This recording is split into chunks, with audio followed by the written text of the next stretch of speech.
Hello there, guys, and welcome back to my channel for another Chelsea transfer news as opposed mainly video. As we say goodbye to Mr. Tammy Abraham, as we say hello to Mr. Romelu Lukaku, finally out of quarantine, having done his interview, having done his first training session, and getting through all the other bits of Chelsea transfer news which is out there, whether it's about Kounde, whether it's about not signing a midfielder, which just came out a few minutes ago by Nazar Kinzela, whether it's about Kurt Zouma potentially going to Tottenham for some weird reason, and a few other things as well. And who, if not Mr. Tammy Abraham himself, should we have gotten on today?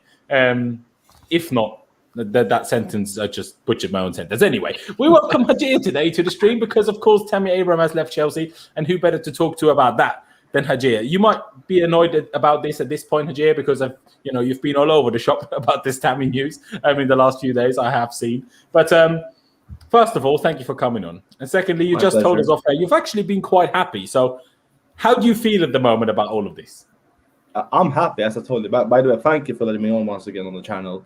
But I've been happy, as I've said. Yeah, I honestly like Tammy, mostly because of his mentality more than his football ability, obviously. But obviously, I've watched Chelsea since January with Tuchel now, and he hasn't really played load. So him leaving for best for Chelsea and for himself, I'm just happy with it. And it isn't like Chelsea sold Tammy and bought a bum. We literally bought one of the best strikers in the world.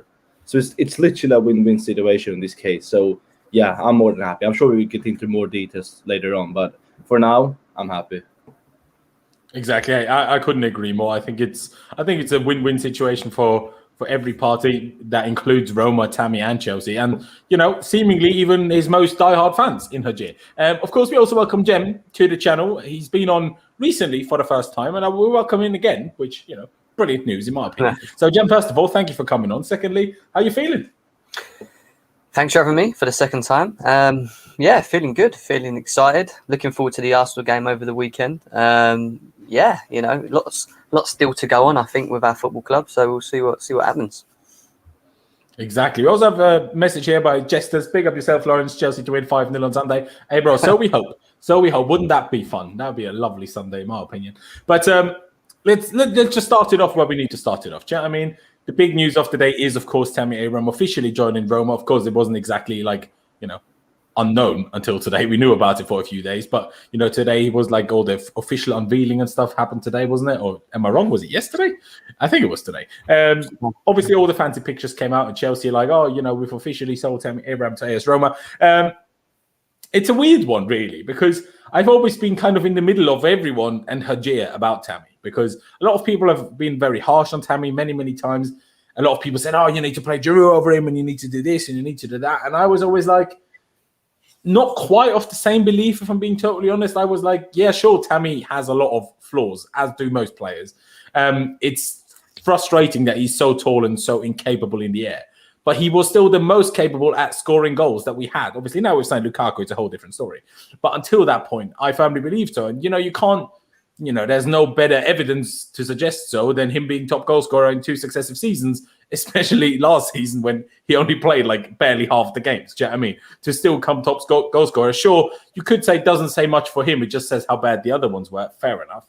But at the end of the day, he still became joint top goal scorer in all competitions. Sure, not in the Premier League, but in all competitions he did. And the season before, he scored 15 non-penalty Premier League goals, which, is the highest of any top 5 striker, whatever. Was it the goals per minute ratio, if it's without penalties, whatever it was? He's a good player, but he maybe just about wasn't quite good enough for us. Not quite good enough for what we needed right now. But neither was Giroud, and that's why Giroud is left as well. And, even Havertz as a striker probably just about isn't quite good enough either. Hence why we spent 150 million euros on getting Romelu Lukaku. But it's still sad to see. I'm sure, both of you guys have seen, Tammy's tribute post on Instagram. Not sure why he didn't post it on Twitter, unless I just didn't see it. But, it hit the feels. It hit the chills. In my opinion, it's sad. But I've always had a bit of a soft spot for the Italian league in general.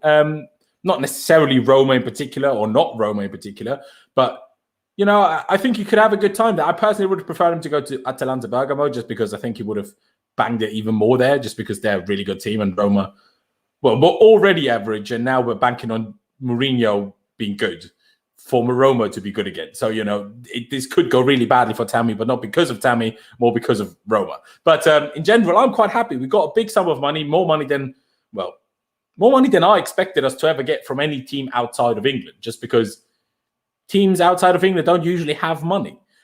So because obviously Hajir, we'll get into the last bit of the details and the emotions and everything. So let me start with Jem here. On everything I've just said, do you, first of all, agree that he was potentially our best out-and-out goal scorer that we had until we got Lukaku? And do you feel any sort of, regret? Or is it just a case of, hey, we've got Lukaku, it's, Tammy's time is at Rome now, and we just move on? I never hated Tammy, but I was never the massive fan, if that makes sense, really, with him. When I look at him, I always thought there ain't many top second striker options out there. If you look across the Premier League, there's not many top second strikers. And if we kept him, I would have still been happy in many ways. I'd have been happy to have him in our team. Why? Because he does bring goals. Yes, he can be frustrating, but most strikers can be. Giroud was good at holding the ball up and, contributing in certain games. Timo Werner was doing everything other than scoring goals, assisting, etc., etc. But I think if you think of it in terms of obviously us bringing in Lukaku and him going the other way, I think it is best for both parties that did happen. I do think in terms of his progression as a player, he's going to a manager that we know can get the best out of individuals in Jose Mourinho, who I think will, really in many ways, hopefully work well with him. And it might be a case of the same with Lukaku. You know how Lukaku left us, he went on, done his bits at West Brom, Everton, Man United, and then he decided to go to Italy. And for 2 seasons, he ended up, maturing is the word I would use in many ways, maturing as they got older into their, and sort of later into their footballing career, got, to a position that Lukaku is now. It could happen to Tammy Abraham. So this move, I think, works for both parties, and to have the buyback clause as an option, I think is great negotiating from our perspective in terms of in the next couple of years, if he does take off and becomes a top striker, we always have that option to bring him back. But at this moment in time, we need to win things, and unfortunately, I don't think Tammy Abraham was the player that we looked at as being that man. So moving forward, we'll see what happens with him. But yeah, we'll go from there. Exactly. I can kind of echo that for the most part, to be honest. I mean, you mentioned it there, the fee and obviously having a buyback clause. Like, we sold him now for 40 million euros, which will be paid in installments. I'm not quite sure about the installments, but the installments are at the length of his contract, so like over 5 years will be paid that. So it's not like we're getting 40 million in the bank today, or even 34 million pounds in the bank today. It's going to be paid out in installments, and we do have that buyback clause for 80 million euros, or converted to English pounds, 68 million pounds, which is a lot of money. It's a lot of money, but at the end of the day, are we going to need it? I personally doubt it. But if we do, he needs to be so good that we even ever consider this, that 80 million or 68 million pounds will be an absolute steal at that point. Because he needs to be so good that we'd even consider it. That if he was that good, it wouldn't be that much, of a problem in terms of a transfer fee. But I don't know. Hajir, I mean, I know you said you feel happy and you think it's a good move for him, and we can all be happy with this in the end. I've said this many, many times. I would have loved for him to be our backup striker. Clearly, that's not what he wanted to do, which is fair enough. If his aim is to be a starting striker for wherever that is more than fair enough. I would have loved for him to be a backup striker because, and that alongside answering just how you feel and everything, the next question I want to put this to is, do we have enough strikers now? Because obviously we sold 2 and we signed 1, right? We have 2 others in terms of that can be a striker, but aren't real strikers. Timo Werner, we know, except playing the top sides and we play counter-attacking football, you don't really want Timo Werner up front. And obviously Kai Havertz can certainly do that role as a false 9, or even if you call it a proper number 9 in that system. He's not an out-and-out striker. So do we have enough options? But of course, GM, obviously, say everything you want to say about Tammy's move and the money and everything else you want to add to it as well. I mean, first of all, I actually disagree with you. I don't think Tammy should be the backup striker, and the reason behind it, I don't think Tammy is a good player to bring off the bench. I've watched Tammy at Aston Villa as well, and he started most of the games, yeah. But whenever he's come off the bench, I don't think he's the kind of striker to make the impact you want to. I don't think he is. But another thing, like obviously at Chelsea as well. Like Chelsea's number 9, like it's a lot more difficult to be Chelsea's number 9 than Liverpool's or maybe a City's number 9, because the amount of pressure we put on our number 9, like it's mad, like compared to the other two. Like, look at Firmino, like even though he's a good player and he suits Liverpool, like he would get so much disrespect at Chelsea because like a Chelsea striker needs to score 20 plus goals every season. Like there's a Chelsea striker is a striker. That is a player that's going to win us titles. It's always been the case with Costa, Anelka. Even when we bought players like Crespo, Shevchenko, like these are all big names and they've all scored many goals. So I do agree. Like even though I don't know what I've said in the past, to be fair, but Tammy hasn't been the player for us for Chelsea, not yet. And there is a reason why Chelsea put a 69 million pounds bid buyback clause back for him. Obviously, Chelsea do rate him. If Chelsea didn't rate him, we wouldn't have done that. And let's say he reaches the level I believe he can reach, and he scores 25 plus league goals for maybe 3 years, then Chelsea might buy him back. Who knows? But like he needs to improve massively. That is his balance, his heading. Even though his hold up and link up play is improving, he still needs to improve more. But let's see if all works out. Then he might come back in the future. But I think the move is superb for him. I think looking at Tammy, I think like even whenever he got a chance under Tuchel, that didn't look like Tammy Abraham, because I don't think he got the trust from the manager, and I think that is so important. I've seen the way Mourinho wanted Tammy. I've seen the way Mourinho treated Tammy like just now when he's welcomed him at Roma, and they look like they have a good bond, especially with him speaking English as well. Like imagine if he didn't speak English, it would be more difficult. But since he wanted so much, since he actually spoke about Tammy in the past highly, I think they will get on very well, and I think Tammy is it's gonna be superb for Roma. And I'm sorry, I didn't remember the question you had for me. Please tell me. Basically, do we have enough strikers now, or are we actually in a bit of a situation where we put ourselves in, where we're like, do we have where we went from having arguably too many attackers to not having enough? I mean, I don't know. But the thing is, you have now replaced Tammy with a world-class striker. I think at the moment, he's better than Haaland. So I think he's the top 3 best strikers in the world. So you kind of just change Tammy for that striker. So that means he's going to start. And I assume one of the 2 German lads will hold the bench. And then again, I think Kai can play that role. I think Werner, with less pressure on him, with Lukaku up top, should be playing better. So I don't know. The thing is, obviously we could have bought someone like Ings, but I still do believe Ings want to play like a first what's it called, like a regular minutes, like the main striker. So I don't know who we could have bought. Obviously we sold Batshuayi as well. But if Tuchel doesn't want anyone, then I'm calm, because if Tuchel believes that these 3 are good enough, like Werner, Havertz, and Lukaku for this season, then I have nothing to complain about. Because another thing I want to talk about, it's people ask me, aren't you angry at Tuchel? Like, it's obviously hurt to see Tammy being benched when he doesn't play my favorite player. But at the same time, like within 8 months, this guy's won us the Champions League and Super Cup. So I can't, as a Chelsea fan, sit and complain.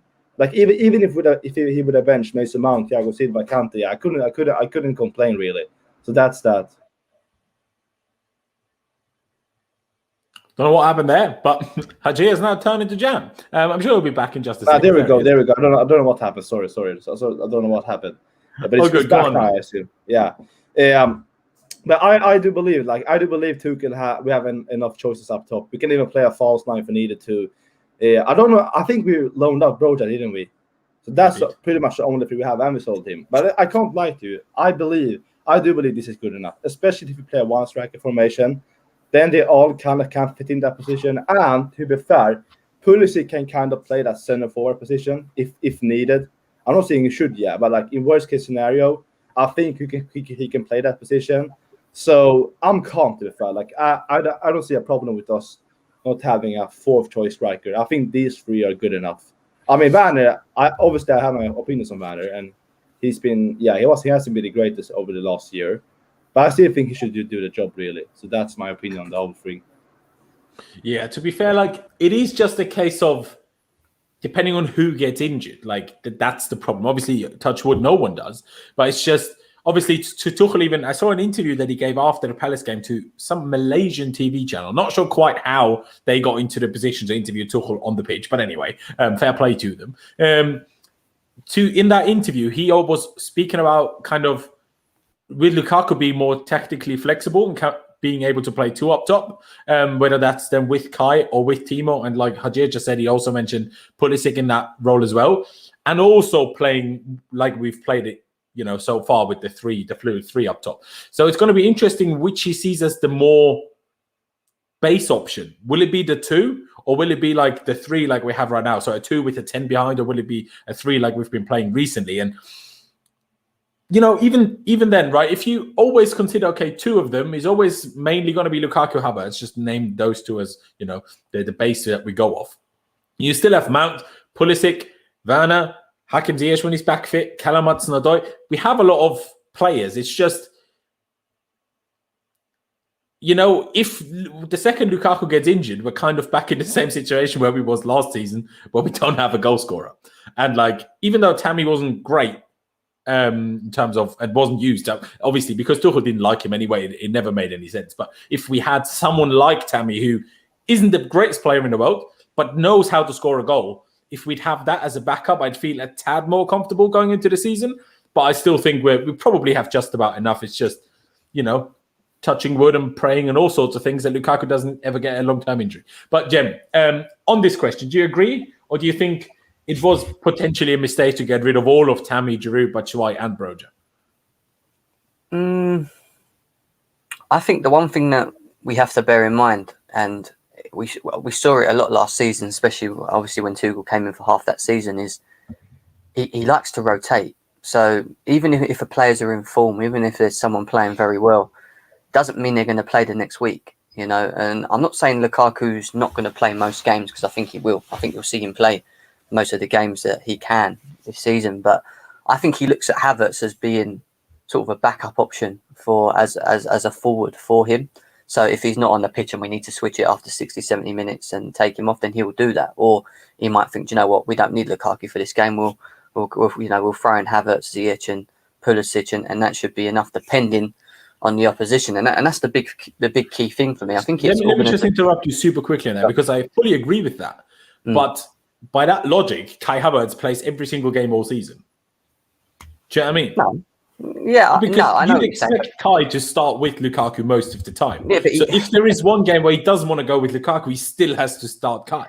But not even just Kai Havertz, and I know we don't like to see it, but Timo Werner's been used as a focal point, as a striker, and he may even opt to do that in certain games if we're playing against teams that are playing higher lines, because he'll look to maybe want to use his pace if Lukaku's, either on the bench or not available through an injury. But I agree to an extent in what you're saying. I think not having a Lukaku and not having sort of another sort of number 9, someone that we know that can put it in the back of the net when we get into positions, especially in the clutch games, the low block games where we're creating but we're struggling to put it in the back of the goal, could be a little bit of a sort of a point that we might crumble in many ways. But I just think the way Tuchel lays out his formations, the way he rotates his squads, the way he keeps people also interested, the fact that he manages to keep every player keen, hungry, wanting to fight for their positions, I think helps in many ways. So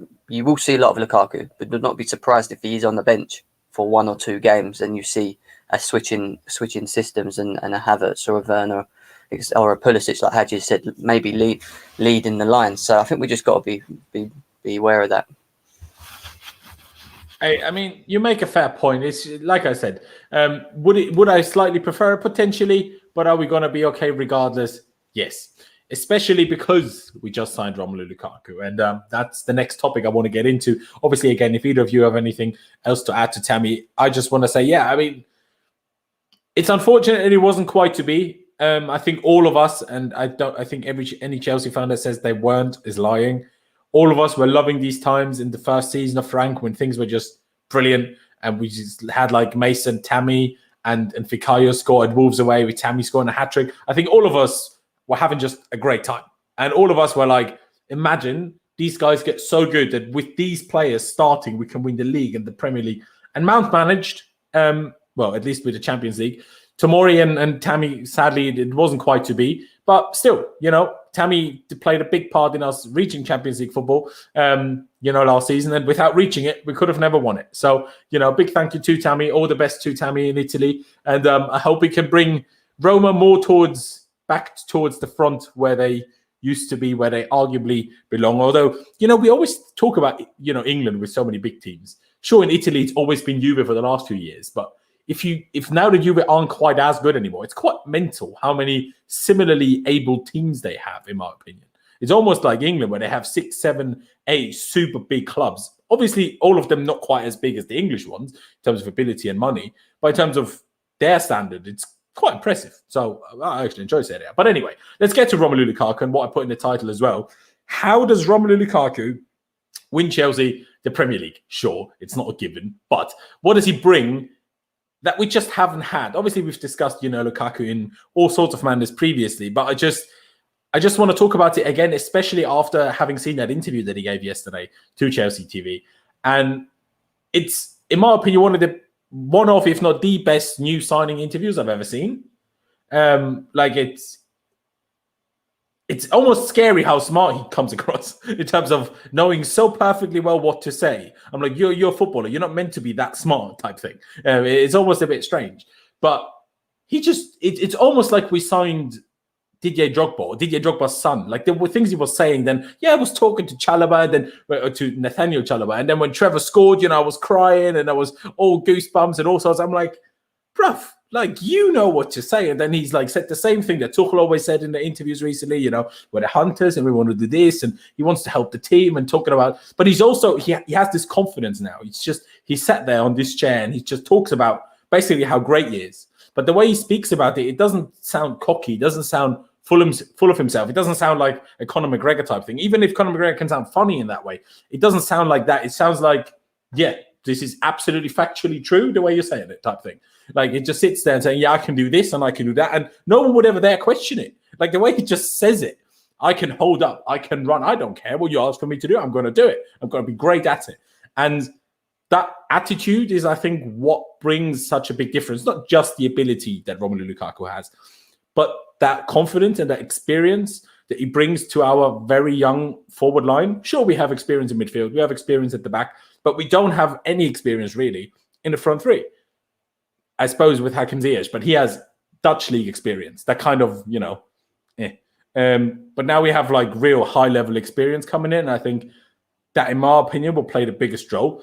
But Hajir, first of all, do you agree with that? And otherwise, what do you think are going to be the biggest reasons why he is hopefully going to be a huge success? No, you're talking facts. Like, literally, Lukaku is like, he's like, you have a player that has attributes from every other player. Like, he has Giroud's hold-up play, link-up play. He has Callum Hudson-Odoi's crossing and dribbling. He has Werner's pace. Like, he has Giroud's strength. He's like, we bought a player. He has Tammy's goal scoring, and even better, obviously. But like, he's like, we bought a player that like is a mix of every single attacker we have, but in one player that is big, strong. It's like literally, like he said. You saw his interview. He was like, I used to be a runner and running behind. Now I'm a little bit more of a hold-up player. But if Tuchel wants me to run in behind, I'm going to run in behind. He's literally everything. And that experience, by the way, he has experience. He doesn't just have experience. Like, he has experience in winning the league. And he's kind of fresh as well. Like, that is so important. Especially because we do have it in the midfield. With, I think Kovac probably won something in Real Madrid. Obviously, Aspi has won in Chelsea in the league. And now we have Lukaku at the top, who is a league winner. Like, and I think that is so important for every single, like, for the defense and midfield and front three, to have that kind of experience. But he obviously brings us at least 20 goals per season. I hope to. I hope he scores 20 goals. Otherwise, I can't lie, I will be disappointed. Because it isn't like this is his first season ever in the Premier League. He has been there many years in the past. He has experience in many different teams at West Brom, even Chelsea, Man United, Everton, obviously, and now Inter. So, like, he used it. I think he scored like 113 Premier League goals with like 30 assists in 250 games. And that was before he turned like 26. And that is kind of ridiculous. So he will bring us 20 goals a season, I wouldn't even be surprised if he gets 10 assists that season. Because like with player like Ziyech, Pulisic, Havertz, Werner, he can get assists. And you've seen the quality of his crosses and passing for Inter in the last season. He won't just bring us to goal scoring, and that should be enough, to be fair. He will bring us to playmaking as well. And another thing, I know you talked about, you mentioned earlier that Kai and him will play mostly. And I think that has fit each other so well, because Lukaku loves to drift out to the right. And that, especially when a big, strong and quality guy like Lukaku drifts out to the right, whoever you are, like, you will catch the defender's attention and they will keep an extra eye on you. So they will create a space behind him in the middle. And I think Kai Havertz will thrive off that. I think he will love to have a space in the middle. And of course, as I said, with Lukaku's playmaking, I think Kai Havertz will get so many more goals and even assists just because of the fact that he drives out to the left with such quality, to the right, with such quality. So he brings us goals, playmaking. He brings us everything, literally everything. Like, he's the complete deal, even dribbling. The only thing that people are talking about is his first touch, but I don't even think it's that bad. And when you have so many other qualities at such a high level, even if your first touch is a Messi level, like, who actually cares?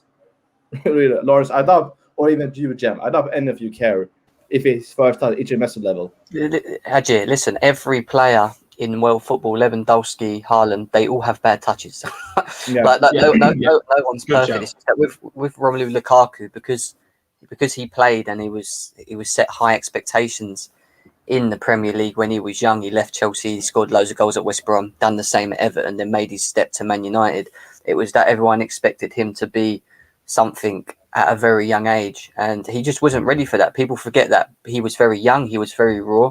There was still a lot that he had to improve on his game, and I just think sometimes people's perspective of youngsters and putting them like Messi levels and Ronaldo levels, not obviously that high, but you know what I mean, in terms of where they should be, is unfair to do on them, because they're raw. They need the time, and Lukaku's the big example of that. And if anything, he's from where he was then to what he is now.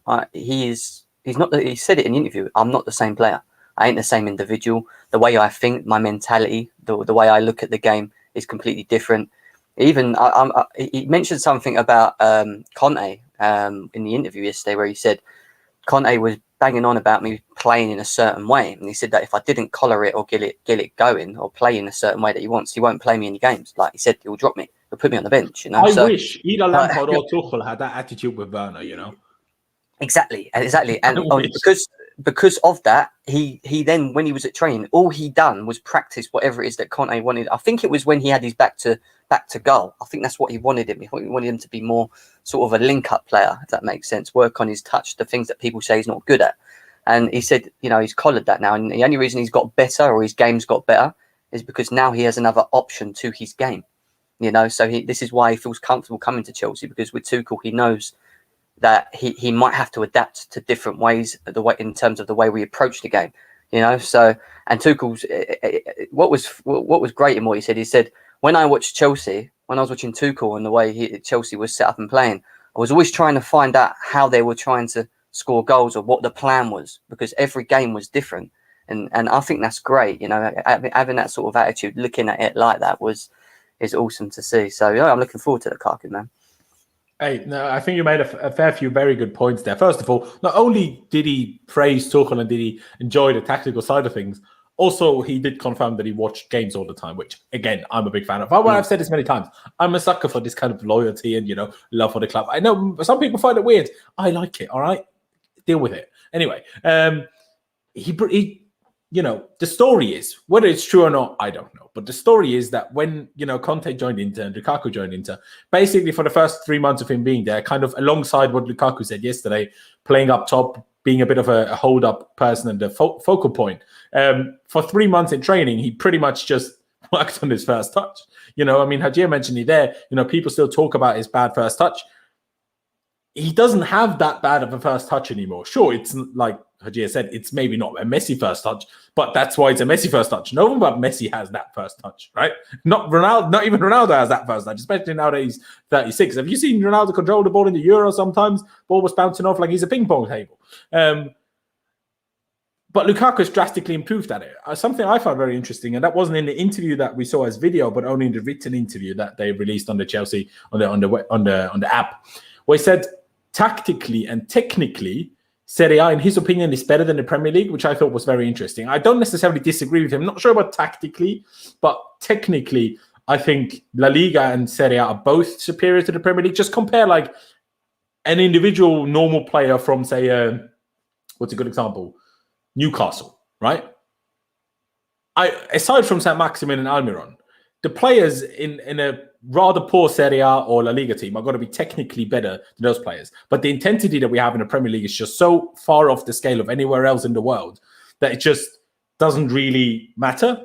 And that's where Lukaku's small problems have obviously come from.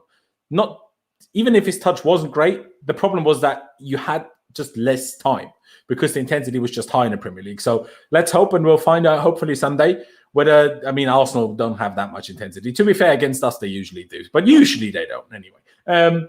So let's hope that his first touch has become good enough that even with the high intensity in the Premier League, it doesn't cause a problem in my eyes. But some of the thing that I think Hajir mentioned there in terms of Kai working really well with Lukaku, one, I fully agree. And I want to get your thoughts on this as well, but it really triggers me how many people, especially in the mainstream media, but also some fans, keep going on about how great Werner will be now that Lukaku is here. I'm like, and my initial thought when we signed Lukaku is like, yes, finally Werner will be on the bench type thing. Now that was my thought, not like, Lukaku will make Werner great. I'm like, I mean, Lukaku, like Hajir said, will help everyone. I completely agree with this. So he would also help Werner. But no one can tell me in their right minds that you would rather have Timo Werner than Kai Havertz or Mason Mount. And that's going to be the decision Thomas Tuchel will have to make. If Timo plays, it's going to be ahead of one of Mount or Havertz. And that's just never going to happen. Like, well, not never in terms of, obviously there will be games where it happens. But the base formation, surely it cannot be this. Like, Werner has to do the most miraculous improvement of any footballer ever for that to be feasible, in my opinion. Like, I've seen him play this season. I've seen him play in pre-season. It's the same problem we had last season. People say, just give him another season. Everything will be fine. Well, where is that then? Where is it? Come on, show me somewhere. But hey, again, when Werner gets games, and obviously he will, whether it's when we play Liverpool, Man City, whatever, and obviously for rotation, he will get games. I'm sure he will be better than he was last season just because he has someone to play off, which he prefers. But that doesn't make him better than Havertz or Mount all of a sudden. And Jem, you looked at me very confused or very not 100% agreeing with me when I said that. So please tell me why do you disagree, or why do you think Werner will play over one of Havertz or Mount? It's not what I think, it's what I think Tuchel's going to do, if you want my honest opinion. I think it's more of I think Tuchel likes Werner. And the reason I think he likes Werner is because if you look at the way we play, the intensity, to be able to sort of run into the spaces. In terms of his movement, I don't think we've got many players, barring Havertz, that are as good enough to make that run or make that movement. All right, he's not great in front of goal. We know that. He needs to score goals. He wasn't bought in to assist. And I know I read a stat or something where he, out of all the forwards since 2020, he was the second highest assister, barring Haaland. So he was on the same level of assist than Harry Kane at 17. That's not what we bought him for. Don't get me wrong. That's good. It's good that he's contributing to the team, but it was 17. Did he have that many? Yeah, it was one.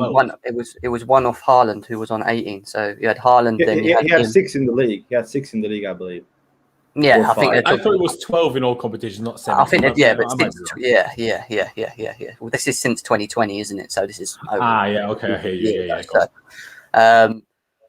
But at the end of the day, I feel like I'm one of these guys that I don't hate Werner, but at the same time, I want to see him score goals, and I will give him the benefit of the doubt. I think that he will play more games than people expect him. I think people thought because Lukaku's here now, he's not going to play. I don't think that's going to be the case. I think you'll see him playing as a second striker off him. I do think there will be rotation between him and Havertz. I would actually prefer to see a Havertz, Werner, Lukaku front three at one point, just to see how that looks and how it goes. I know people will say, yeah, but Mason Mount's undroppable, etc. I get that. I do. I think the one thing we can all agree on is that we have a good problem. It's not a bad problem. We have a good problem. We have players like... It's a good problem if we keep winning. If we stop losing at some point, it could become a problem. As long as we're winning, but also as long as the players that are all playing up there are all contributing, are all getting involved, are all doing their bit. And this is the bit that I think Tuchel does very well with his teams, from what I've seen so far. Yet to be seen this season, but from what I've seen up to now, it's keeping players interested, keen, hungry, not getting deterred. Do you know what I mean? And look, if Timo Werner doesn't miss the 20 big chances that he missed last year, I don't think we'd be sitting here talking about him as much now, really, because if he bagged 12, if he got 12, I 100% agree. We wouldn't be sitting there criticising him. So for this season, he's got to score goals. Lukaku's there, which will take the focal point off him. I think Lukaku will be more of the focal point for defenders now, which means we've got to see more from him. More pressure for him to go, and when he gets them opportunities in front of goal, if he does get them, to put him in the back of the net. Other than that, his movement and what he gives to the team, I think Tuchel likes, and I understand it to a degree. His movement, but I know you guys might disagree with me, but that's the way I see it. Yeah. I think you make a very good point. I think even I, as much as I'm not the biggest fan of Timo Werner, no one can deny that his runs and his movement and his work rate are top notch. But the question I have then in my head when I think about this, and even if I weigh this up against all the things Kai Havertz or Mason Mount brings, the man can't make enough runs to make up for that in his life. Do you know what I mean? We have the super chat here, but phantom of many topics. Timo can't dribble without looking at his feet, and it's true. He can't. People always say, his everything aside from finishing is great. No, it isn't. He can't control a ball, he can't pass the ball, and he can't dribble. So all he does is run. That's what. But do you care about that, Laurenz, if he's scoring goals? If he's scoring goals and he's had the assist that he did last season, let's say he had 13, 14 goals and 11 assists. But mate, do you know what the problem is? It's if. That's the problem. If is the problem. It is. But I get that. But what I'm saying is, if he does that this season, is it good enough for him to stay in this team, or do we still look to bring someone else? That's what I'm trying to understand. I think what you're saying, obviously, everyone knows he will get game times, whether it's because Tuchel decides to still keep starting him or whether it's when he's the rotational player, it doesn't matter. He will get game time. If in that game time with Lukaku, he just starts banging in the goals and starts scoring 2 goals pretty much every game, obviously then he'll have earned the right to start. But I'm saying, obviously, but at that point it's obvious, right? If he keeps scoring and keeps playing really well, obviously. But we're judging off what we have seen, not if potentially he starts scoring goals. Because what you said, we wouldn't be talking about if he scored the chances last year. No, we wouldn't. But we might also be talking about Frank Lampard still being manager and never have won the Champions League. There is so many ifs and buts that you can talk about God knows how many things. Factually, he didn't score any of the chances, or didn't score any of the ones that he missed. So going off by what we know of him, I wouldn't play you over Kai or Mount. And sure, the runs are great. And the deep runs, they play a big part. No one's denying that. But I do think it makes a difference whether Timo makes those runs, and he is kind of the technically less gifted player, and he runs away with it.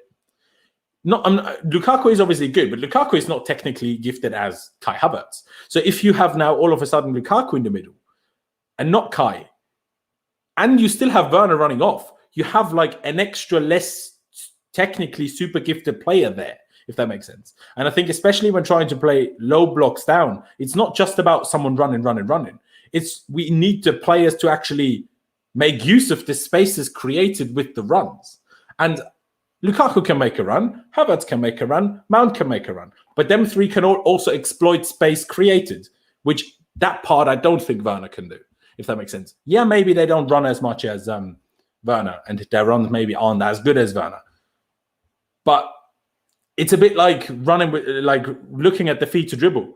Werner can barely run without a ball without looking at his feet. The amount of times I see the man run, and then he realized, ball's been played, but it's 10 yards to my left, and then realized too late, and then let the ball run out of play because he can't be bothered to keep it in play. That happened against Palace, and it happened against Villa around the Super Cup 2 times. You could have comfortably kept the ball in play, just let it go out for a goal kick. I'm like, what are you doing? But I know for a fact I am harsh on Werner. No one needs to tell me this. I know this, right? And there was a time when I got all of a sudden a little bit more warmed up to him. And then I've watched that first preseason game against Arsenal that he played in. And I'm like, nah, I can't do it. Nah. No, but Laurenz, I can't lie. I don't think you're harsh because, listen, I've watched football for years and I've never heard people the main compliment a player's getting is his runs are good. That has never been said before. And all of a sudden, this guy runs, and it's good enough. It's not good enough, first of all. It's actually terrible. And I'm gonna give him a little bit more time, but as I said, yeah, Lukaku coming into the team won't make him be a world-class finisher all of a sudden. Because first of all, he has never been a world-class finisher. Even at Leipzig, he used to score 1 out of like 3-4 chances. And in the Premier League, you won't get those chances. And if you do want to win the Premier League, those chances needs to be scored. Otherwise, you won't win the league. And you need those goals. So I don't think you're harsh at all. I can't lie to you. Like, it's coming to the point where he's becoming like more annoying than William was for us. And I know that sounds harsh, but that's the harsh reality. William.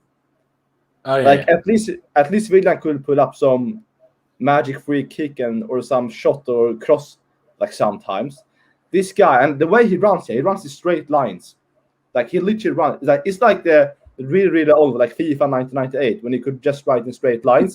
It's like it's like Werner. It's like playing FIFA on a keyboard. Exactly, but you bring him as a player from FIFA 98 till FIFA 22. But like everybody else is so advanced, but he's still a 98. Like that is kind of the problem. I know I'm being really harsh. There, You're just calling him a Neanderthal at this point. But the thing is, if you have a player Hadjir's just buried him, man.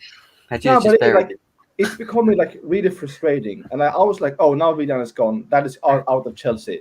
But no, we bought the German version of William. Like it's just so annoying. But by the way, people, do smash like on the video. If you haven't liked the video, do smash a like on the video. But yeah, I mean, I don't think you're harsh at all. I can't lie to you. Can I just say one more thing? And it's not. It sounds like I'm protecting him, but I'm not, because I do get what you're saying. But when I watch him, I just want to know if you guys feel the same when you watch him. But when he gets himself in a position where we find him, and it's in front of goal, the thing that I think lets him down compared to a Lukaku, some of the best strikers in the world, is that I don't think he has the instinct in front of goal. I don't think he has the natural reaction in front of goal. It's like he wants to take a touch and then think about what he's going to do instead of just doing it. Sometimes I just feel like when he's in that position, I just want him to just shoot. You know, hit the ball. Don't think about it. But he'd rather take a touch, maybe do a pass, and then run again, rather than just shoot. Or he'll take a touch, and that touch will take it away from the goal. And then by the time he takes the shot, it's like impossible angle. Like that all for me is, I think it's a confidence issue. I think there's a mental issue with him. When I watch him sometimes, I think it's just he's overthinking it. It's like he does all these runs, like you're saying, straight runs, like, you know, FIFA, old school FIFA. But when he gets himself in the positions, it's like he overthinks it rather than just do it, you know. And I just think if he just does it and just hits it without thinking, then I think he will be a lot more successful in front of goal than what he is at the moment. But it's yet to be seen, and that's something that only he can help himself with. You know, I don't think you can do it in training and whatever, but as soon as you're on that pitch, it's down to him in them positions and them moments to release the trigger a lot more quicker. And we'll see this season, because for me, if he does what he did last season, he's gone. They're not going to keep him. He's not, even with all the assists and maybe some good movement here and there. He wasn't brought in just to do that. So we need more. We need goals. He needs to help Lukaku this season with the goal side of things. I mean, I do agree, although there's obviously a few examples where he had to do first-time finishes and mess those up as well. But I do, in general, agree with the sentiment of what you're saying, because not only do I not think he has the finishing instinct, you know how there's always this saying, he knows where the goal is. Not only in a metaphorical way, but also in an like literal way. I feel like he doesn't have the awareness you usually expect strikers to have. Like, I see him make a run, I see him receive the ball, and I feel like sometimes he takes too long to realize, like, where in like coordination to the goal he currently is. Like, how far wide is he? Like, the amount of touches he takes wide away from the goal to completely stop him from ever having a chance to score is ridiculous. I'm like, what are you doing? I don't understand. Like, confidence is one thing. I just feel like the instinct to finish, sure, but also the instinct to run towards the goal and get himself into a scoring position with the ball at his feet. Sure, he makes the runs and gets there, and hopefully people pass to him. Those runs are great. But in terms of the runs when he's like, has the ball with the ball, he doesn't aim for the goal. He aims to where there's no opponent that can take the ball away. That's where he runs to. And that's I find that very frustrating. We have another super chat here by Phantom of Many Topics saying, no look dribble, we learned that at age 8 in the youth league. I mean, yeah, it's It's unfortunately true. There was one example. Was it against Spurs? He tried to run up the wing, tried to like play the ball past the guy. In the end, he played the ball forward into the feet of the guy, and then he also ran into the guy. I'm like, how can you not see that he stood there? It's like he just had like, you know, that what's it called? The blind spot in a car. It's like Werner had a blind spot right in front of his face. He didn't see that there was a defender there. I don't understand how this happens. But like, what? I'm so confused. But I still do understand what everyone says with that Lukaku will get more out of him. I 100% agree with it. I just don't think Lukaku will get more out of Werner than he will get out of Werner, than he will get out of Havertz or Mount. That's the thing. But Werner is still a decent option to have around, especially when we play a Man City, when we play a Liverpool, and we just want to break. Although, not if he has the pace that he had against Palace. Did you notice? He was barely faster than Joe bloody Ward. I don't know how that's happened. I don't know where the pace gone. I don't know whether he just couldn't be bothered to full sprint. Fair enough then. Just do it from now on now, please. But if he can't outrun Joe Ward properly, then we're done out. I mean, Laurenz, to be fair, maybe he just can't handle the pressure of being at Chelsea Football Club. Maybe it's too much. Because our fans are ruthless, by the way. Like, they are literally ruthless, yeah. And we are. Sorry to interrupt you there. Do you think they're ruthless on him? Because I don't think at all they are. Compare how people treated Morata.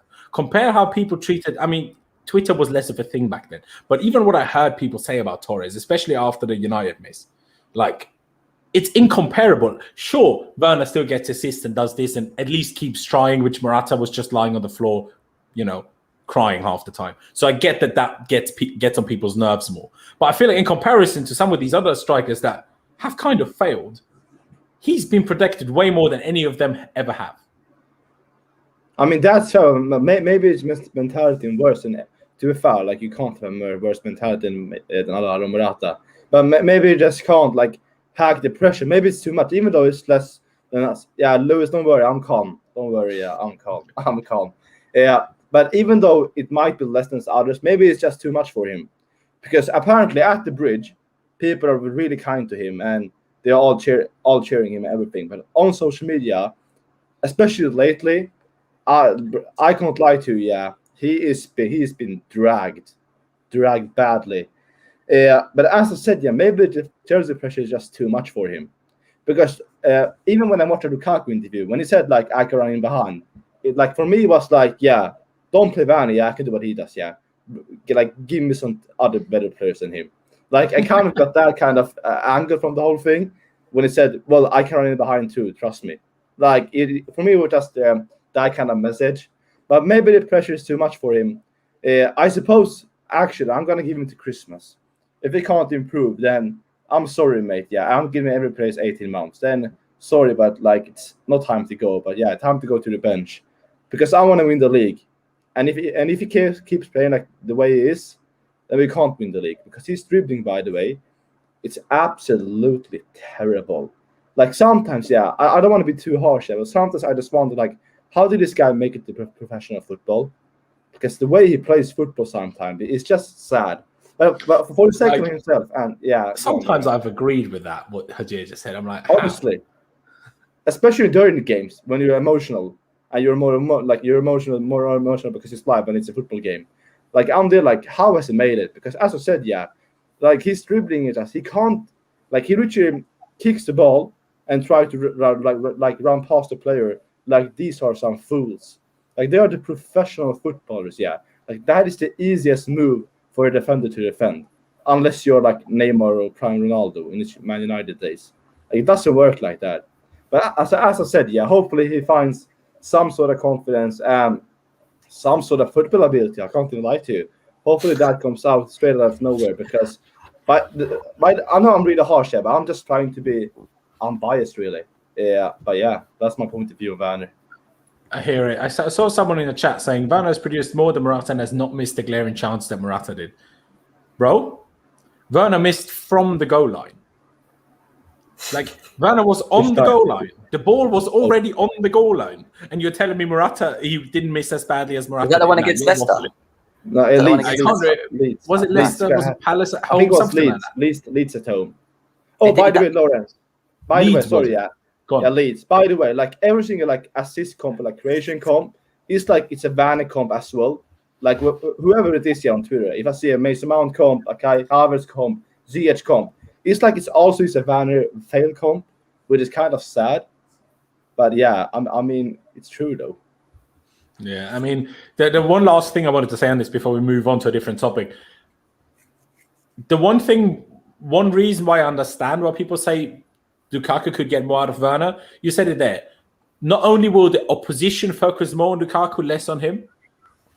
How much have they focused on him already? I don't know. But also the pressure. There's the amount of pressure Lukaku takes off Werner, whether Werner plays or not. But even if Werner keeps playing, the amount of pressure Lukaku takes off Werner, in my opinion, can be super drastic. That if the pressure was what was too much for him until now, I think Lukaku could help that problem drastically.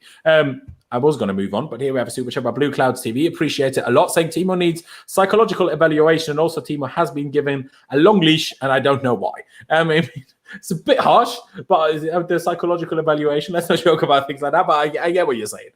It's just, I mean, he would be more successful as a stand-up comedian probably because he's hilarious. But you know, I think he's a great guy. I think he's a great guy to have around, number one in the squad. A bit like a Zouma, who I'll get onto in a minute. A bit like a Rudiger, Jorginho. A bit like that with Luiz was as well. They're great people to have in the squad, I think, for squad chemistry, for, you know, just having a bit of fun about. But again, I've to this day, I've been confused since December.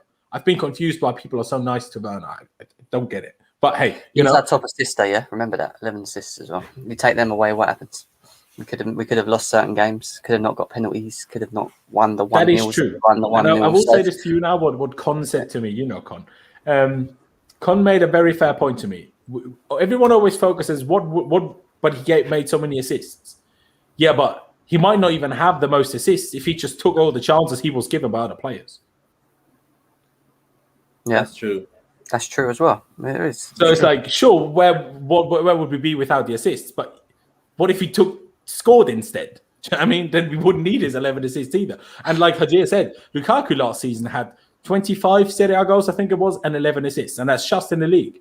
Like, so Lukaku can do the 11 assists, but he can also score 24 goals. Not just the 11. Well, in the league, it was only 6 assists or 7 assists plus 6 goals. Like, you know, you have to weigh it up a little bit. But let's move on. I mentioned Kurt Zouma there, and there has currently reports that Tottenham are interested in Kurt Zouma, which, I mean, they might well be interested. First of all, I'm a little bit confused. How many more defenders are they going to sign? Haven't they signed 2 centre-backs already?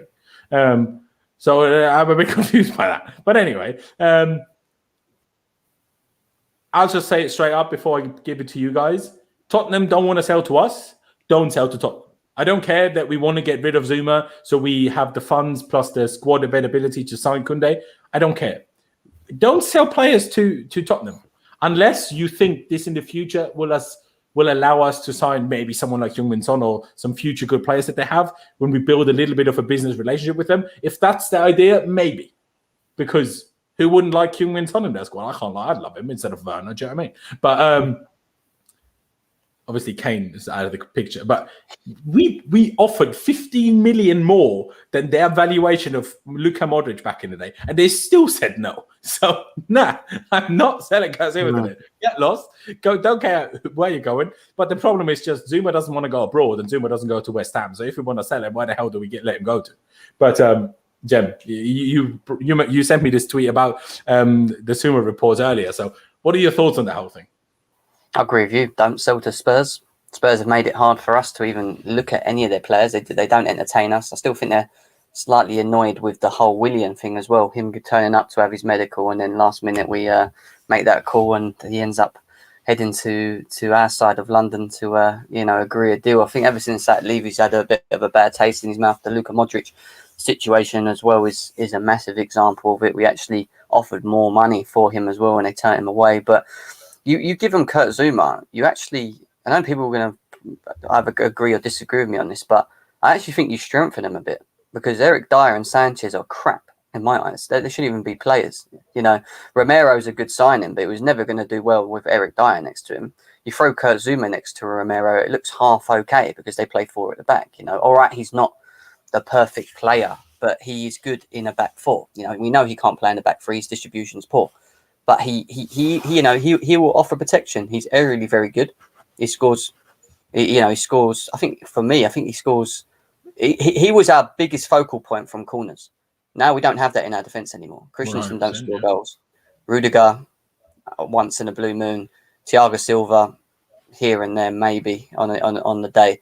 We don't really have that domination from corners anymore. And Zouma gave us that. Our top goal scorer from defence anyway from last season as well. So I don't know. Look, we lose that. I just don't like the whole idea of Spurs. The amount of crap they put us through in the past. I just don't like. It doesn't work. It doesn't leave a good taste in my mouth. Not only just because of that, but like I said, you're actually strengthening them by offering him to him as well. And then obviously there's the opportunity of him playing against us if we sell him as well. And I don't know, man. I think that surely there's someone else. Aston Villa, Everton, like anyone else, that would be interested if he wants to stay in England, but not Spurs and not even Arsenal as well. They're the two teams that we stay away from. We give Arsenal our retired players. That's about it. Kurt Zouma's not retired. And I'm not even a fan of that. Well, I don't even like that. I'm very happy that Tammy didn't go to Arsenal. If they're going to go and do what Willian did and just literally do F all and then get fat for this season and not bother playing, then I don't mind, because they're the ones that are giving him the wage salary to do it, and it is what it is. David Luiz didn't really play great. He hasn't played really great for Arsenal, odd games here and there, but you just don't do business with your rivals, and they're our rivals. You know what I mean? And I wouldn't expect them in many ways to give us their players. Especially players that are quite useful, and I think Zouma is useful for them massively. I hear that. Before I put it to Hajir, ladies and gentlemen, if you haven't already, smash the like button. Let's get to at least 100 likes. We're not far off. So go down below, click that like button. Doesn't cost you any money. Barely cost you any time. And it really helps me a lot. And of course, subscribe. We're on the road to 15,000 subscribers. So every new subscriber account, get subscribed. Also, of course, check out the Chelsea Social, which Hajir is a part of. And of course, Jem's channel, GNA TV. Links are down in the description. But Jem, first of all, here's a... Not Jem, I was going to say Hajir, sorry. One of the first training pictures of Lukaku. Always good to see. Love that. But Hajir, what do you think? Do you agree with us on the Zouma? Tottenham is just a no-go to sell to? Or do you think just create funds wherever possible? I agree with you. Another thing, Chelsea fans disrespected Kurt Zouma way too much. Way too much. He's a good player. Maybe he isn't Chelsea level. Because another thing, Chelsea level is extremely high. Like, even though maybe we aren't, I think we are the third biggest club in the country. But like, even though we aren't the biggest club in the country, especially for a position like the centre back, where we had John Terry, when we had even Gary Cahill in the past, or like a striker, we have Drogba and Costa in the past. Like, we have such a high level for these kind of positions, and maybe Kurt Zouma isn't that kind of player, but he's a good player. We disrespect him way too much. He's a really good player, actually. He will improve at Everton, Aston Villa. And he will actually improve Spurs as well. If that's with the new centre-back or with Tanganga, who's, by the way, is a good player, he will improve them. And as Jem said, especially on the set pieces. Like, I do remember during that Lampard spell earlier in the season, where every time we got a corner with Mason Mount on the corner, I was like, this is literally a pen. Because just hit it on Zouma said he's going to score. Yeah. Like, I'm not even kidding you. I got excited for corners. So he's a superb player for our Spurs, for our Arsenal. Like, he will improve them massively. So first of all, like, I don't even think we should sell him for less than £20 million, because I think he's a really good player. Less than what? Say that again? £20 million. I think that's way too little for him. I think what we want is 25, isn't it? I'd rate him 35. Yeah, I agree. Yeah, I mean, if Chelsea wanted fair enough, if Ben White is 50 million, Kurt Zouma is at least 50 million. I know he has English tax, but better than Ben White. We ignored English tax. Definitely. He's better than Ben White. Do you know what I mean? Yeah, but then you have English tax, so yeah. And his performance in the Super Cup before he got subbed was really good as well. I think that went under the radar. Like, he didn't put the foot wrong against Villarreal, and after he got subbed off, he conceded. So I'm not saying that he's a god for it. Like, he's a god, true, but he was. I hear what you're saying. I agree. I do think it's a thing that Chelsea fans often do. If someone's not quite good enough for us, instead of accepting, okay, they're not quite good enough for us, they're automatically god awful, and they're not god awful. It's the same with Tammy, really, or similar at least. Like, Tammy might not quite be good enough for us, but that doesn't mean he's awful. And the same for Kurt Zouma. But why I'm bringing up Kurt Zouma in the first place, and obviously it's been reported many, many times over the last few weeks that Chelsea are after Jules Kounde from Sevilla, obviously the French centre-back that can play right-back if necessary. And we want him. clearly, but we need to get rid of one of our defenders. The plan was probably initially to loan out Chalobah and potentially keep Zouma and sign Kounde, but now Chalobah is so good that that's not an option anymore. So now we want to get rid of Zouma and sign Kounde. But what was reported by the Spanish outlet AS today, at least my football app informed me about this morning, is that apparently, somehow, like I said, according to AS, in this time of us trying to get Sevilla to sell Kounde for less money than his release clause, by offering them Zouma, by offering them apparently Kennedy, by offering them God knows who else we offered them. Apparently now, since yesterday, his release clause went up from £68 million to £77 million because, I don't know, some clause kicked in that from a certain date it just increases. Like, you know, some players have that, right? So that was an L, if that's true, because like, what? Like, how could they have messed that up so badly? And I want to, link that kind of Kounde topic to the report that Nizar Kintella put out earlier, by the fact that Chelsea seem to be looking more inward, so in-house, in the club, for that fourth choice central midfielder. There's a reason why both Ethan Ampadu and Ruben Loftus-Cheek have been included in the Premier League squad. Because Thomas Tuchel is very happy with the three main players, obviously Jorginho, Kante and Kovacic. Excuse me. And we also have the option of, okay, Christensen probably not, just because he's so vital in defence very often, especially with Thiago Silva obviously getting on. But Chalobah can easily play centre-back as well as midfield. So, like, if you had the, fourth midfield option, open, if you need it attacking, you use Ruben. If you need it defensively more, you use Chalobah or potentially Ampadu. So I guess you have the options there. But if Ampadu was an option, why on earth wasn't he on the bench against Palace? So I don't believe this at all, that Ampadu is even in the thought process. Obviously, Ruben called the Rona and Chalobah was playing centre-back, so we couldn't put either of them on the bench. I get that. But I don't believe the Ampadu one. But I'll put it to you first this time, Hajir. First of all, do you want Kounde? Is there a maximum price what you'd pay if this is even true, that his release clause now went up? And are you okay with the fact that we just use one of like Chalobah, Ruben, Ampadu type thing as this fourth choice midfielder? Or do you think we really desperately need a midfielder? On the first question, yes, I would want Kounde. Would I cry if we didn't sign him? No. Yeah, and I'm going to get into it more. On the second question, I don't believe Ethan Ampadu is good enough for a backup DM. Especially, I obviously rate Jorginho highly these days, so I think he's superb. But let's say we need a goal, and like otherwise we're out of Champions League, for example. He can't be the last man back to cover ground by himself, so we need to have a DM. And I don't think Ethan Ampadu is that. I think Ampadu's best position is in a free at the back, but we have better defenders there. Ruben, I love Ruben off the cheek. He could have become such a good player, but like though that injury hit him hard, I don't think he's the guy. Don't say that. I mean, yeah, maybe it's, I don't know. But from what I've seen so far, yeah, especially in this current team where we want to win everything, it's kind of hard to not reach the level of like the Kovacic, even though obviously it's hard. Counter Jorginho, I think it's really, really hard for him to hit anywhere near that level at the moment. Yeah, to be honest, I think that's going to be difficult for most players in the whole world, because them three have been, especially Jorginho and Kante, have been so ridiculously good. Yeah. That's not even trying to dig at Kovacic, but like those three, but especially Jorginho and Kante have been so good. Like you'll find very few midfielders in the world that you play over either of them. Exactly, but I think Chouameni could be vital for us because he can play all of the three midfield positions. I think he would take sitting on the bench for a couple of games, at least for like first like 1-2 years at Chelsea.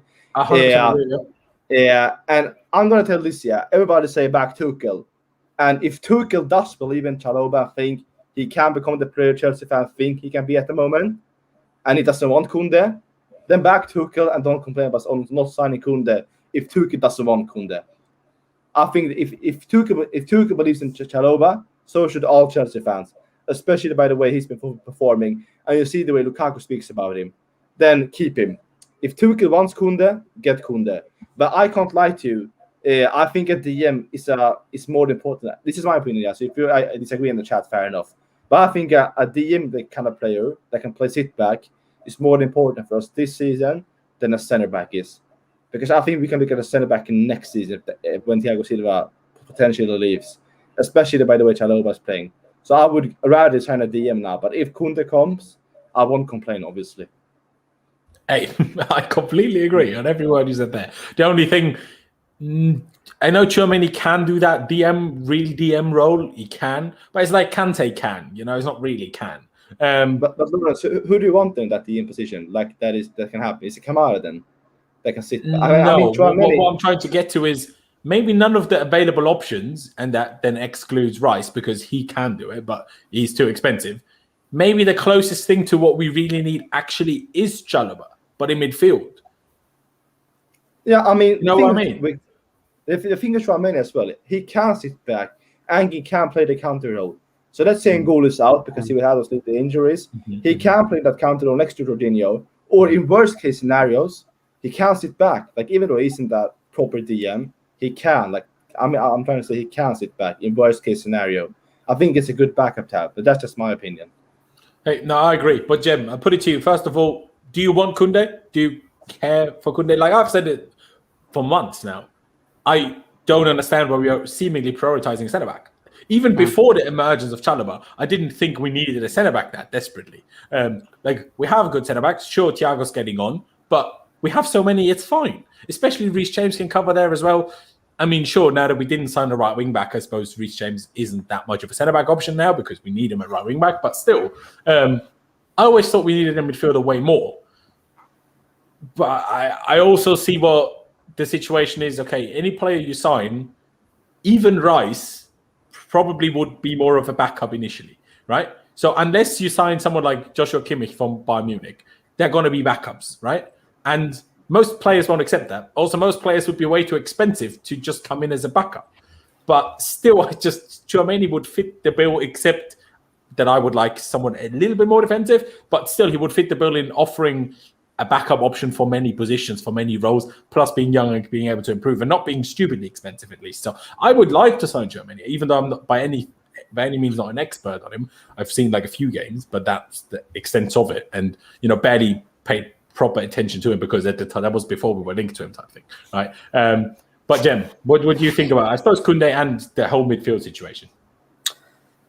People that have known me long enough know how much of a fan of Kounde I am. I've been a fan of Kounde for a while. He's someone that I've wanted prior to Chelsea even being linked with him. To be honest, I've watched him quite a lot, and there's a lot that I understand why. I didn't at the beginning. When I first heard the talks about us linked to him, I was trying to understand why now. A bit like you guys, because I was like, well, we don't need it. We can get away with a season without it. We've got Thiago Silva who's just signed another year extension. We could really look to next season. And the word I could use to explain Kounde is versatility. The guy not only can he play as a centre back of the three, he can play right centre back. He can also cover Rudiger's position. I don't think we've got someone that can play in the Rudiger position at the moment, specifically. Maybe Christensen. I think Christensen could, but I don't know why he's never been used there. So he's maybe never done that, has he? Christensen, for me, is Thiago Silva's replacement. So if Thiago Silva gets injured, you throw Christensen in. If we sell Zouma, we're one centre back shorter. Chalobah is someone that's again caused a good problem because none of us expected him to come through in 2 games and shine the way he has.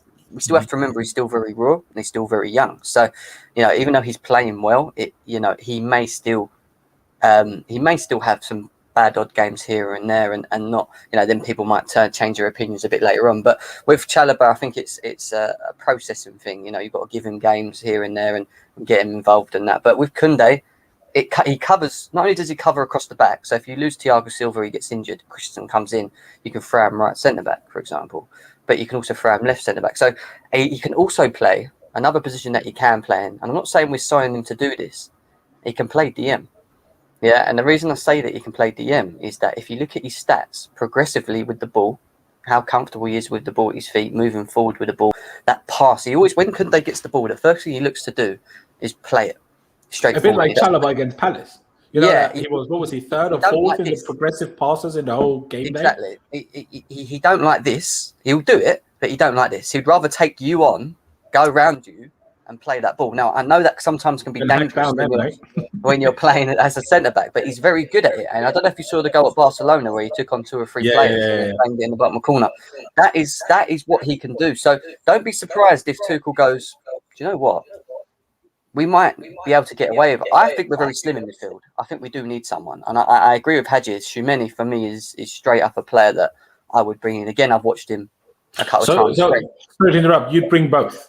Your ideal would be getting Kounde and Chouameni.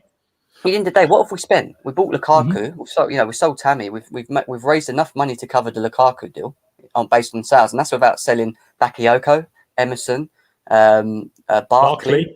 There's all these players that we're still gonna We're gonna raise funds for these guys once we sell them. So I don't think it's a problem that we can't afford it.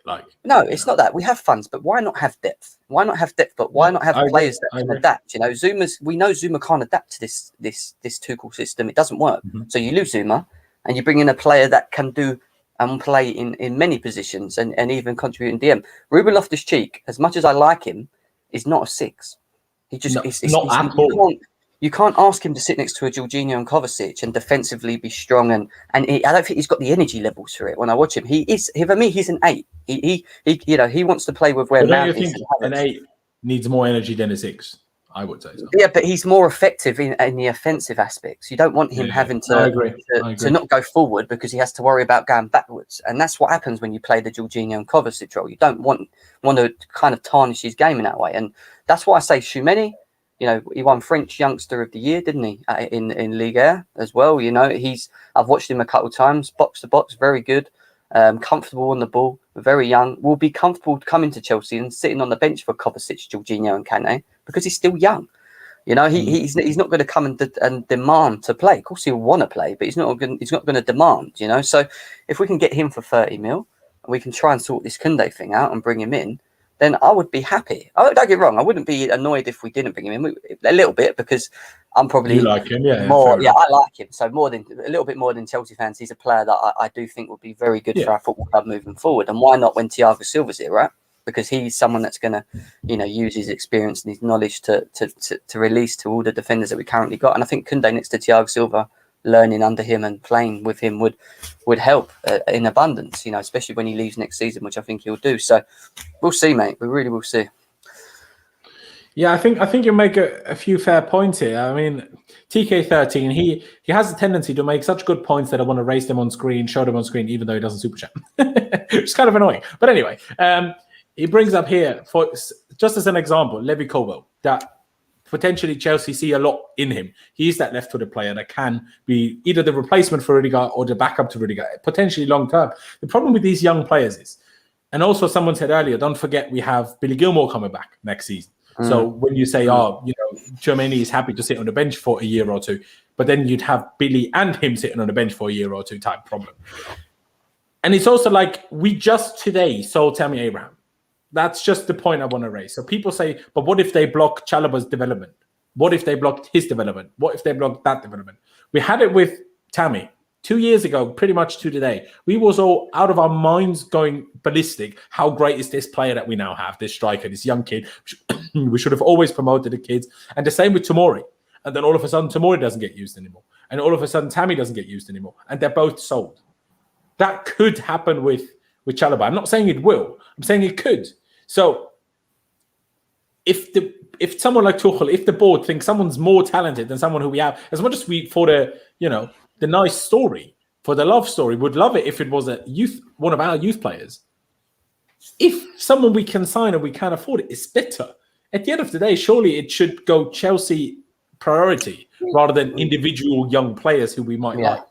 So I do definitely see what you're saying. I mean, I also, if we do play this 2 up front with us 10 behind, Ruben all of a sudden has a new position open that he can actually be somewhat useful in more than a 6, in my opinion, in this 10 role behind the striker. So you have Mount and Ziyech there, so you already have 2, I guess. But, if necessary, you can also put Ruben there if he is to stay around for the rest of the season. But yeah... And Kante's getting older. I just don't think we're going to sign a midfielder anymore. Like, surely we'd be linked to someone. There's only 2 weeks left of the window. It's like, we're probably not going to sign a midfielder. And if we sign Kounde and then use Chalobah as a midfield option, or Kounde as a midfield option and keep Chalobah in defence, I'm fine with that, if that makes sense. Yeah, and you've got to remember, Kante's getting older, right? Like, you forget, how old is he now? And he's playing less minutes. I'm hoping that he'll be all right this season as well. But I think look at the caliber of players we're bringing in, barring Lukaku, because he's a little bit older, and we need to win now. We're looking to sort of build a young squad and progressively allow Tuchel to elevate them, you know, and Tuchel's very good at elevating these youngsters and getting the best out of them. And I think that's where the sort of model that we're going down at the moment as Chelsea, as of what we're doing. We're looking at the best youngsters out there and potentially looking like Kounde, Kounde, they're still very young players that can be very good in the next 5-6 years, but they need a manager that can elevate them to that. Is what I'm trying to get at. So I get why we might look at these players now. I mean, James, sorry, Laurenz, but the thing I don't understand is, we let Billy Gilmore leave for a loan. We've been linked with a midfielder heavily during the summer. Yeah, obviously at the end loan it's a little bit more calm, but we've been linked to a midfielder during the summer, pretty much with Kamara, with Chouameni. But during this time, I think we flew over to Monaco to speak to him in his agent with Declan Rice, you name it. Yeah, and for us to not sign a midfielder now, it kind of sends me the wrong message, because I feel like we really do want a midfielder, hence why all the links during the summer. So if we don't sign a midfielder, I do think we need a plan. If that's, as you said, Laurenz, if that is us playing Chalobah as a DM and playing Kounde as centre back, fair enough. But I think it's so weird that we've been so linked to defensive midfielder all summer, letting Billy Gilmore go, and then we don't sign anyone to kind of play that role. I don't understand it. Yeah, the only logical explanation for that I'd have are Tuchel seeing Chalobah and Ruben in training and saying that's enough. That's the only logical explanation I'd have for that. Plus, I will say, yes, we've been linked to these players, but the big reports only ever said Tuchel likes Rice type thing.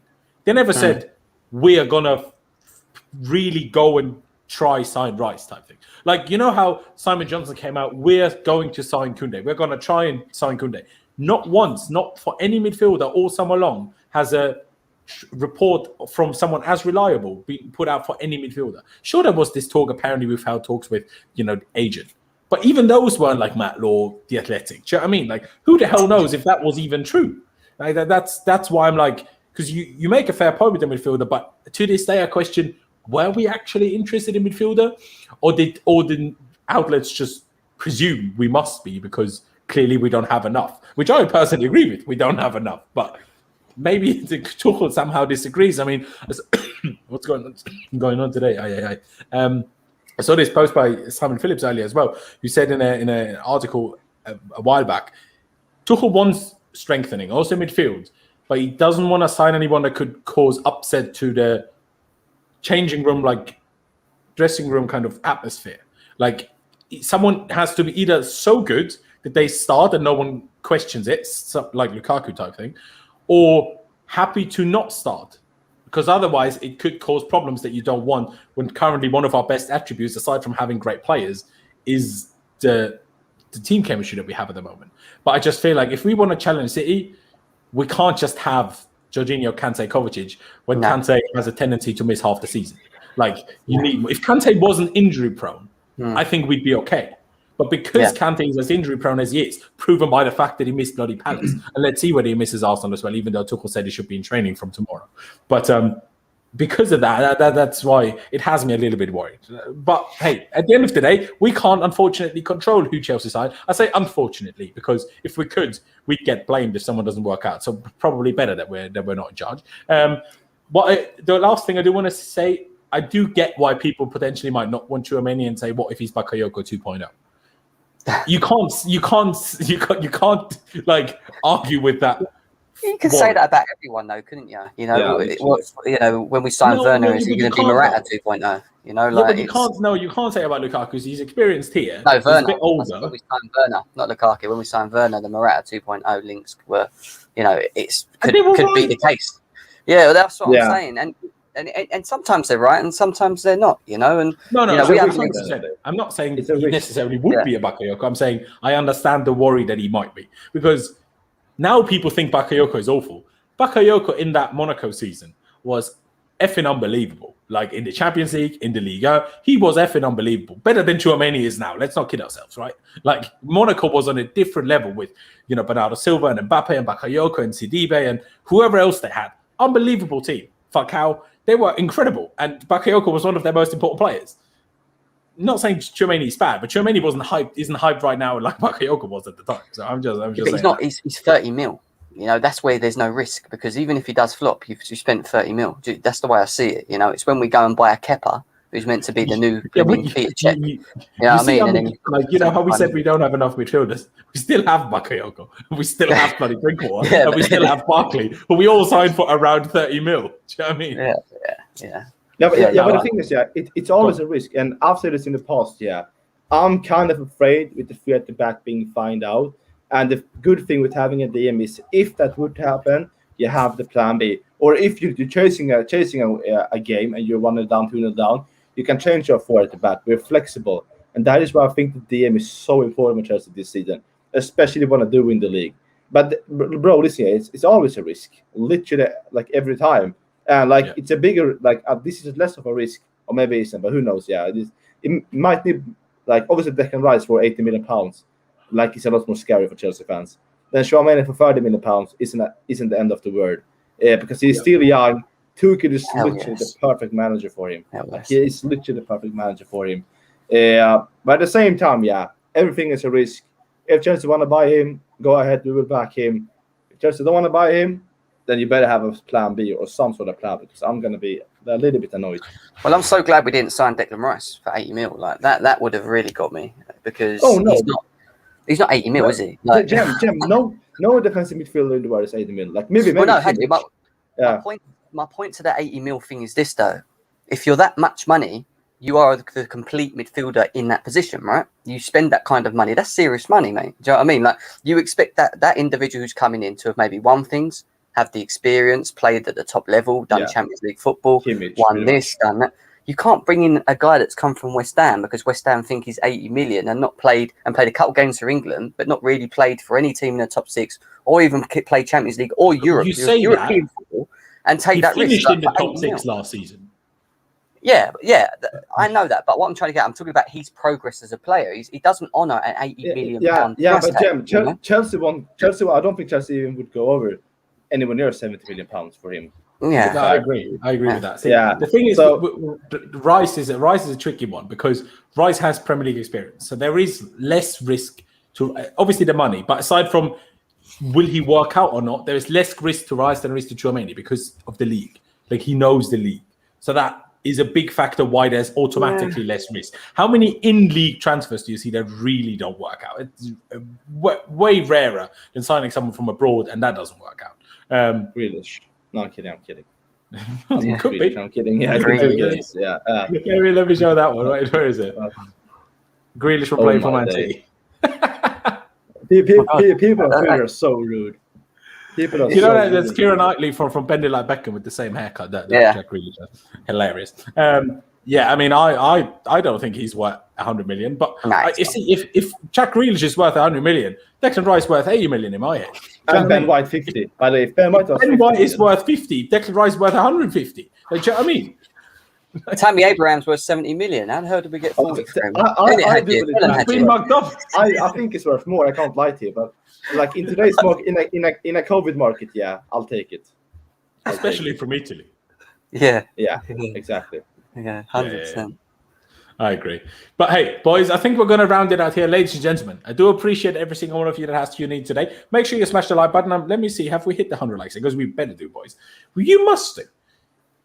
We're at 96 only now. 4 off, to be fair, guys. We're 4 off. So go down below, smash the like button. Let's get to 125, 150. Why not? Go down below, every one of you. As you leave the stream, before you leave, just click the like button. Doesn't cost you any money, barely cost you any time.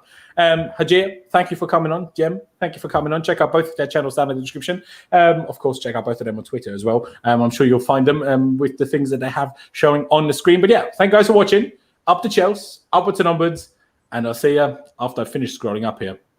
And next time.